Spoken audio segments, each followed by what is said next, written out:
ધર્મનગરી પાટણ શહેરના મદાસા વિસ્તારમાં હોળીના પર્વ સાથે જોડાયેલી એક અનોખી પરંપરા આજે પણ જીવંત છે. અહીં છેલ્લા આશરે 105 વર્ષથી ઇલાજીભાનો વરઘોડો કાઢવામાં પરંપરા ઉજવવામાં આવે છે.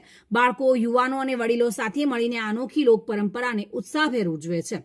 રાજા સિદ્ધરાજ જયસિંહની નગરી અણહિલવાડ પાટણમાં હોળીના દિવસોમાં બાળકો અને યુવાનો દ્વારા કપડાં, લાકડા અને સૂકા ઘાસથી ઇલાજીભા બનાવવામાં આવે છે. થોડા સમય માટે તેને દર્શન માટે રાખવામાં આવે છે અને ત્યારબાદ ઇલાજીભાના લગ્ન નક્કી કરીને પરંપરાગત રીતે વરઘોડો કાઢવામાં આવે છે. આ પ્રસંગમાં બાળકો, યુવાનો અને વડીલો મોટી સંખ્યામાં જોડાય છે.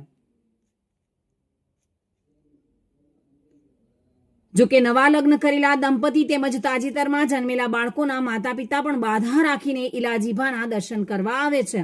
લોક માન્યતા મુજબ આ પરંપરા રાજસ્થાનથી શરૂ થઈ હોવાનું કહેવાય છે.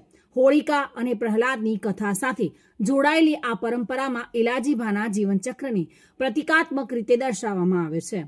હોળીનો તહેવાર પૂર્ણ થવાની આસપાસ ઇલાજીભાને વૃદ્ધ ગણાવી તેમની સ્મશાન યાત્રા પણ કાઢવામાં આવે છે અને અંતે પ્રતિકાત્મક અગ્નિ સંસ્કાર કરવામાં આવ્યો છે. આ સમગ્ર કાર્યક્રમ બાળકો અને યુવાનોને જીવનચક્રની સમજ આપતો એક લોક સાંસ્કૃતિક ઉત્સવ બની ગયો છે. આ રીતે પાટણના મદાસા વિસ્તારમાં છેલ્લા 1 સદીથી વધુ સમયથી ચાલી આવતા ઇલાજીભાની પરંપરા આજે પણ લોકોમાં આસ્થા, સંસ્કૃતિ અને એકતાનો સંદેશ આપી રહી છે.